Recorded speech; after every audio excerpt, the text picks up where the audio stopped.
नमस्कार, मी श्रीकांत उमरीकर. आपण पाहतात ॲनालायझर. लाईक करा, शेअर करा, सबस्क्राईब करा. आम्ही नेहमी असं म्हणतो आहोत की ज्या कोणाला असं वाटतं की उद्धव ठाकरे, राहुल गांधी, शरद पवार, संजय राऊत यांच्यावर आम्ही व्हिडिओ करू नयेत, त्यांनी सगळ्यांनी जाऊन आधी त्यांना सांगावं. ते जे रोज रोज आम्हाला कॉन्टेंट पुरवतात आणि तुम्ही म्हणता व्हिडिओ करू नये आणि तेच व्हिडिओ सगळ्यात जास्त पाहिले जातात, तेव्हा त्याच्यामध्ये आम्ही काहीच करू शकत नाही. म्हणजे व्हिडिओ करण्याच्या शिवाय काहीच करू शकत नाही. आता उद्धव ठाकरे त्यांच्या ज्या तथाकथित रामरक्षा आंदोलन त्या सगळ्या ह्याच्यावरचं त्यांच्या भाषणातलं एक वाक्य आहे. तर ते व्हिडिओ सगळीकडे अवेलेबल आहे, त्याच्यामुळं काही त्याच्याबद्दल काही वेगळं मी हे करत नाही. त्याच्यातलं वाक्य असं आहे, हनुमानाने मशाल घेतली आणि लंका कशी जाळली. कोणाला वाटेल की बाबा त्याला काय म्हणजे स्लिप ऑफ टंगसारखं आहे, ती मशालीनं जाळली काय आणि त्याच्या शेपटीला हे लावलं होतं म्हणून जाळली काय, त्यांना काय फरक पडाल. आता ज्यांना रामायण महाभारतच माहीत नाही किंवा रामायण महाभारताचा अर्क ज्यांना समजून घ्यायचा नाही, त्यांच्याशी माझं काही बोलणं म्हणजे मला काही सांगण्यात काही हौस नाही, मला सांगण्याची हौस नाही.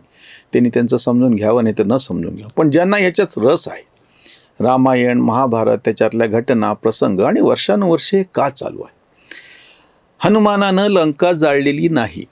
हनुमान जेव्हा प्रत्यक्ष रावणाच्या दरबारी गेला आणि जेव्हा त्याला म्हणजे त्याच्या शेपटीच्या पाठीमागं कितीतरी अशा अप्रतिम महत्त्वाच्या बोधकथा आहेत, नीतिकथा आहेत. त्या तो बसलेला होता आणि त्याला समोर उभं केलं, पण आपण रावणापेक्षा कसं उंच आहे ते सांगण्यासाठी म्हणून त्यांनं आपल्या शेपटीचं वेटोळ केलं आणि उंच असं आसन तयार करून त्याच्यावरती हनुमंत बसला. हा एक शेपटीचा संदर्भ. दुसरा संदर्भ असा आहे की बाबा हे वानर फार उड्या मारतं, इकडं तिकडं करते, ह्याच्या शेपटीला आग लावा. मग त्याच्या शेपटीला चिंध्या बांधून ती पेटवून देण्यात आली. स्वतः हनुमानानं आपली शेपटी पेटवून घेतलेली नव्हती. म्हणजे हा जो संदर्भ आहे ना, मशालीनं लंका जाळली आणि हनुमानाच्या शेपटीमुळं लंका जळली, ह्याच्यामध्ये फरक आहे.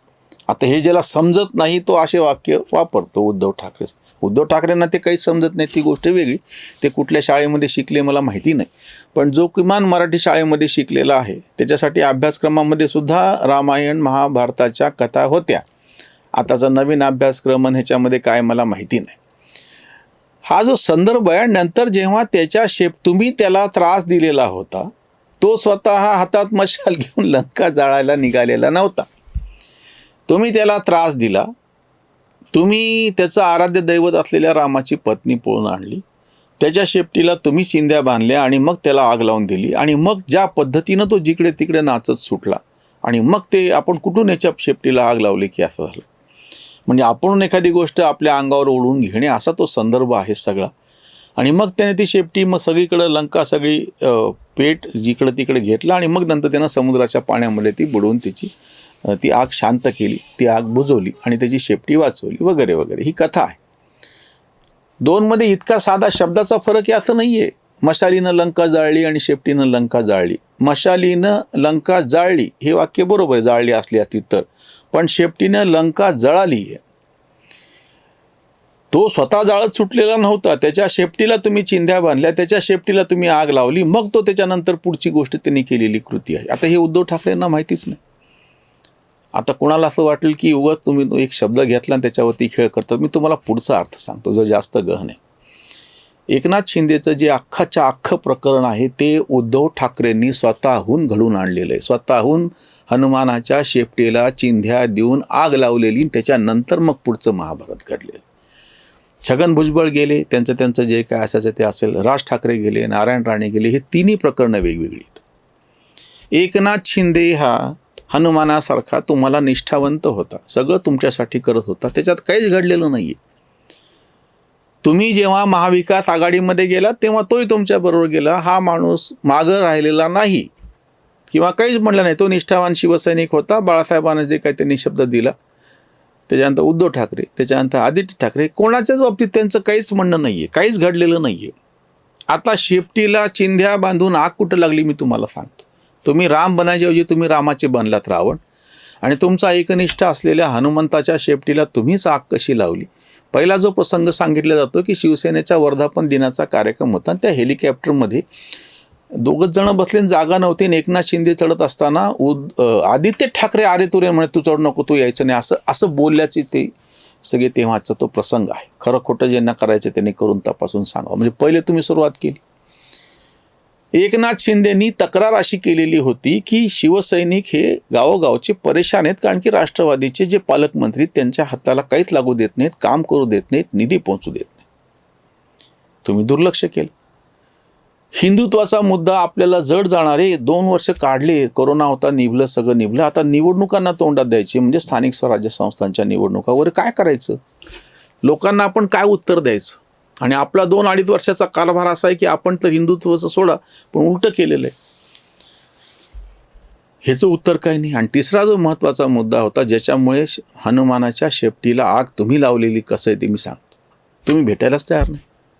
अशोक चव्हाण सारखा माजी मुख्यमंत्री म्हणतो की भेटत. शरद पवार सारखे एवढे मोठे जाणते राजे, त्यांच्या कृपेनं तुम्ही मुख्यमंत्री पदावर बसला. त्यांनी आपल्या पुस्तकात लिहून ठेवले, पक्ष चालवणं आणि सरकार चालवणं म्हणजे सारखं नाही, बदल करावा लागेल. तुम्ही भेटत कसे नाहीत, मंत्रालयात जात कसे नाहीत, बैठक कसे घेत नाही. ही तक्रार शरद पवारांची, ही तक्रार अशोक चव्हाणांची. आता तुमची घरची तक्रार होती एकनाथ शिंदेची. तुम्ही भेटत नाही आहात, कार्यकर्त्यांची कामं होत नाहीत, लोकांमध्ये पोहोचायला पाहिजे, जे नंतर प्रत्यक्ष कृतीने एकनाथ शिंदेनी करून दाखवले. गेल्या 4 वर्ष, 2-2.25 वर्षाचा त्यांचा मुख्यमंत्रीपदाचा सगळा कालखंड आणि आता 2.5 वर्षापासून ते उपमुख्यमंत्री. म्हणजे जवळपास गेली 4 वर्ष एकनाथ शिंदे हे प्रत्यक्ष लोकांमध्ये जाऊन पक्ष कसा उभा करायला पाहिजे करून दाखवत आहेत कृतीने. इतकंच नाही, त्यांनी निवडणुकीमध्ये प्रत्यक्ष 57 आमदार निवडून आणलेले आहेत.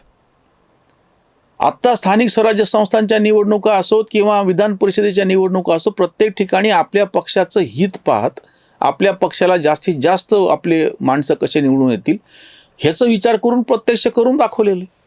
म्हणून म्हणलं की हनुमंतानं हातामध्ये मशाल घेऊन लंका जाळली नाही.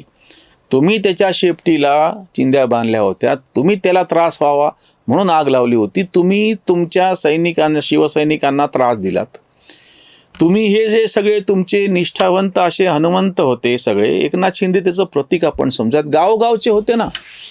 मी परभणीचा आहे. परभणीला 1989 पासून जे निष्ठावंत असलेले शिवसैनिक मला माहिती आहेत, छत्रपती संभाजीनगरचे मला माहिती आहेत. या दोन्ही ठिकाणी मी राहिलेलो असल्यामुळे, राहत आहे आता तर इथेच, आधीपासूनचे निष्ठावंत शिवसैनिक मला माहिती आहेत. रावणानं नाही, तुम्ही रामानंच तुमच्या या निष्ठावंत हनुमंतांच्या शेपटीला आग लावलेली. मग तुम्हीच त्यांच्या शेपटीला आग लावलेली आहे, तुम्हीच त्यांना त्रास देत आहात, तुम्हीच त्यांची कामं करायला तयार नाहीत, तुम्हीच त्यांना भेटायला तयार नाहीत. मग आता हे हनुमंत, त्याला तर त्या रावणाची लंका जाळावं लागली, पण इथे ह्यांनी तथाकथित ह्याच रामाची मातोश्री जाळायला उठले ना तर ते जाळायला उठलेले नाही आहेत. तुम्ही त्यांना त्रास दिला, मग त्यांना अपरिहार्यपणे प्रतिक्रिया त्याच्यावरती द्यावी लागली, त्याच्यातून तुमच्या बुडाखाली आग लागलेली.